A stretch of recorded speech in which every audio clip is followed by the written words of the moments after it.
Alright guys, my name is Travis Charles Smith and I am the expungement lawyer in Oklahoma City, and it is Monday. And I love Mondays. Let me tell you why I love Mondays. Because Mondays are about getting after it. They are about, you gotta get after it, you gotta start, you gotta work, you gotta get your hustle on, you gotta go. And that's what expungements are all about. Expungements are for people who want to erase their past, move forward with their future, make more money, be more successful, do all those things. If the past is holding you back, I want to help you erase it so you can move forward. So what I'm going to do is I'm going to answer some questions that came to me on my Facebook page. And I got some really good questions here. If you ever have any questions, you can go straight to my website, travischarlessmith.com. travischarlessmith.com. I've written a bunch of blog posts. I've written like 150 blog posts, constantly writing more blog posts, putting out lots of content. But I try to answer, there's a sidebar with categories. You can go to expungement. You can look up all kinds of expungement information. I'm going to give you some expungement information right now. Just so you know what an expungement is it's a court process. And it's where we go in, and when we're done with it, we get a judge to sign an order that seals all of your criminal records shut. That means the booking photo, the fingerprints, the search warrants, probable cause affidavits, the court records, the sentencing records, all of that stuff becomes completely expunged. It means it becomes sealed. It's not accessible. So if you do a background check after you've had an expungement, the background check will say no records found. You can do a background check by name, social security number, date of birth, or you can do one with fingerprints. Either way, whatever method or manner you do a background check, it's going to come back and it's going to say no records for this person. All right. There's also a huge legal benefit. You get to deny it ever happened. So you're filling out paperwork, whether it's for the government, for a job, for whoever, university, loan application with a bank. You get to write on there, no, never been arrested. Or if they ask you a question, have you ever been charged with a crime? Have you ever been whatever? You can say no. You can legally deny it. So that's the benefit of an expungement. Huge. It's a game changer. And like I said, Mondays, I love Mondays because Mondays you're starting the week fresh, and you get after it. It's time to get stuff done. And I'm wrapping up my Monday. Been working on expunging cases, and I want to finish it up by answering some questions I've got from some people. So my Facebook page is facebook.com/expungOKC. And I put something on there. I asked some people with some questions. First question I got was, how much money is it to get it done? And that's awesome. So I charge $4.99 for expungements in Oklahoma County, Cleveland County, and Canadian County. Basically, if you're in the Oklahoma City metro area, I charge $499 plus costs. That ends up being $810. There's a filing fee. I charge you for postage. And there's a fee you have to pay to OSBI.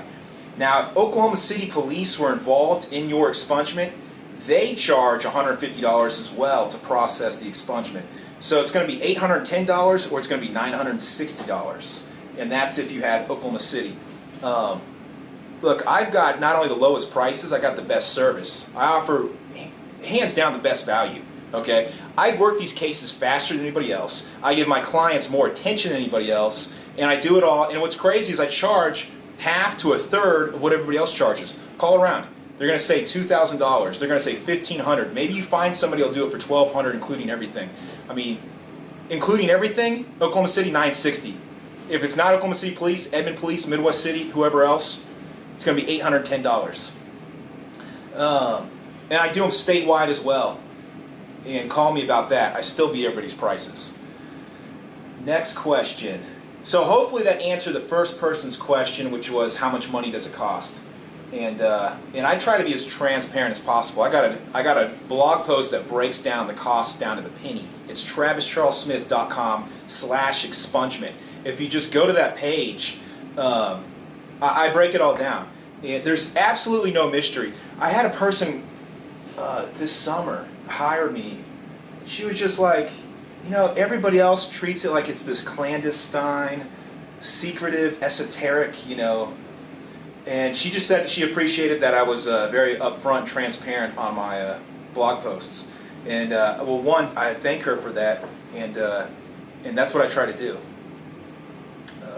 And if you guys think I'm not, shoot me a Facebook message or put something on there. I love constructive criticism. I love any kind of criticism, bad criticism, whatever you want. The next question is, okay, so this is a good question. I got this person. This person says that she's a recruiter for a staffing agency. So she's with people trying to get jobs all the time. And we got people making fun of us walking down the hall while we're shooting live. Come on in here.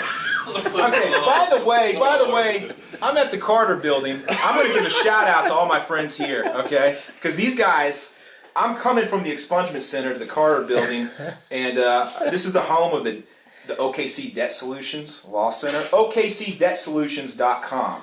Check out their website. They are awesome. They're the best bankruptcy lawyers, best bargain, best value. Charles Battle, awesome lawyer, employment lawyer. He's given us, what's going on, Charles? So much, man. Why don't you sit down and have a seat? We're answering questions about expungements. Okay. Okay. So I got some questions about Facebook. People, this person, she is an employment recruiter, and she's asking about what's the time frame after a deferred sentence. Okay, so it depends, misdemeanor or felony. Misdemeanor 1 year, felony 5 years. If it's a misdemeanor, 1 year after the deferred sentence ends, we can expunge the record. On a felony, 5 years after the deferred sentence ends, we can expunge the record. And check it out. New law goes into effect November 1. Coming up in a couple weeks. This is a game changer for everybody. Felony convictions. 5 years after your sentence ends, we can expunge your record. If you went to prison 5 years after you got out, we can expunge your record. This is a game changer I'm so excited for because we can reach more people we've ever reached ever before.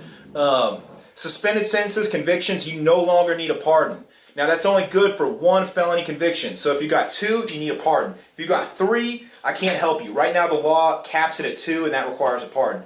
But for all the people out there that have misdemeanors and they got felonies with deferred sentences and they got this 1 felony with a suspended sentence, that screws up until now, that screws up. That makes you not eligible.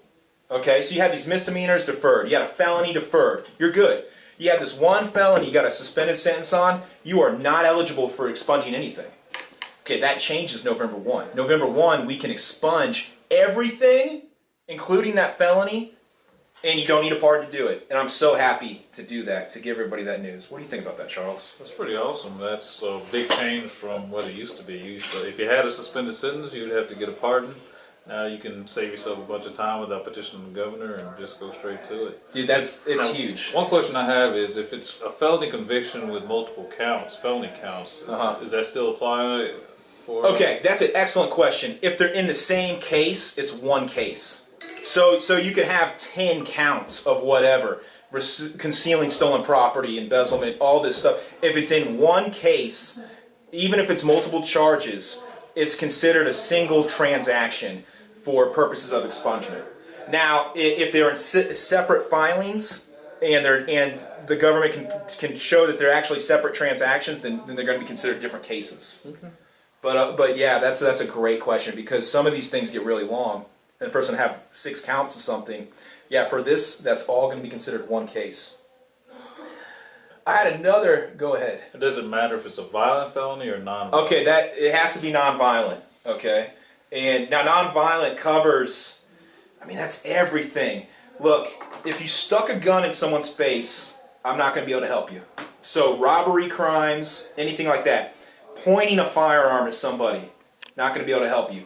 Now, recklessly discharging a firearm, that's non-violent. There's a lot of misdemeanor gun charges. Those are all non-violent. Any kind of misdemeanor we can expunge.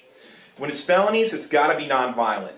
And what makes it non-violent? I mean, essentially, if it involved any sort of conduct, A and B on a police officer becomes a felony. You get it reduced. Now, if you had a felony charge that was amended to a misdemeanor, then you're a misdemeanor, we're good. We can expunge both the felony information charging documents and the conviction and all that. But for felonies, it's got to be nonviolent crimes. And of course, that covers all of your burglaries, drug crimes, all of that stuff. Okay. Well, on that note, I got to head back upstairs, but Good job on getting the expungements and clearing. Charles, great seeing you, man. Good seeing you too. Okay, I got another question I want to answer I got from somebody, and this was, I thought, a really good question as well. I get really good questions on this Facebook page. Okay, this person's asking about a VPO expungement. And before I answer it, to break it down, because this person did his research. He must have read my blog posts on VPO expungements and some of the content I put out, or he just read the law. This guy had done the research. So a VPO expungement, first off, a VPO, if you've got one, you know what it is. If you're trying to get an expungement, you know what it is. To those who don't know what I'm talking about, it's a restraining order, a domestic restraining order. It's where somebody in a domestic relationship accuses their partner, their spouse, whoever, of harm, and the judge enters if the judge finds it's valid, he enters in a court order that says you got to stay away from that person. And they're good for a certain period of time. Okay, so you can expunge those if the judge dismissed it because either the person didn't show up, or they filed it and they're all excited and then they don't even show up to court. We can dismiss that, or we can expunge that. Or if the judge dismisses it because he doesn't find it's valid, if the judge listens to the testimony, finds that it doesn't have merit, we can expunge that. So now the process involves us. We got to file the expungement. We got to notify the district attorney. We got to set it for hearing, and we got to notify the victim. And what's great about VPO expungements is either side can expunge it, the victim or the person who filed it, the plaintiff or the defendant. So the person who filed it can decide, oh, you know what, I don't want that out there, and the person it was filed against, if it qualifies, he can be the one that moves to have it expunged. So either side can ask for the expungement. Now, in doing so, you have to notify the victim. The person that filed it is entitled to notice, so they got to be served, essentially. So this question I got is a really good question. This guy asks, is a dismissed VPO expungement possible if the plaintiff cannot be served? And that's a great question. Okay, so he's got a VPO. The judge dismissed it. It's eligible for expungement. Okay, now when he comes in and hires me, what we've got to do is we've got to file it, serve the district attorney, demonstrate that it qualifies, and then we've got to serve the victim, the person that filed it. And he's saying, what if we can't serve them? What if we can't find them? So what I would do is I would attempt service. And we can do that by certified mail to their last known address. We get that address right off the VPO petition. We'll send certified mail there. That's going to come back not signed because that person's not there anymore. What we can do then, and I've done this in the past, is we ask the judge to allow us to serve by publication. And we publish it in the newspaper, and then we show up to the hearing, and if that person doesn't show up, we say, Judge, we've done our due diligence, we've made our best efforts, we can't find them, and after we demonstrate that we've made an honest search for this person, we can get the case expunged. I've done it before. I've expunged VPOs when we weren't able to locate the person. And so that was a great question. I'm so glad he asked that. So yeah, we can absolutely expunge those. All right. And that wraps up. That's about all the questions we had this week at facebook.com/expungokc. But if you guys want to shoot me an email, you can do that. Go to my website. Go to travischarlesmith.com/expungement. There's a sheet at the bottom, or if you just go to /services, you can fill out a form. You can put in your information, and I would be happy to answer all of your questions. Or, who wants to do that? Here's the easiest way. Send me a text message. Text 405-701-6016. Shoot me a text message. Ask me, hey, can I get my case expunged? I'll get right back with you and we'll get it figured out. I would love to help you so that way we can move on and have everything be better and more prosperous and more successful. Thanks, and I'll see you guys later.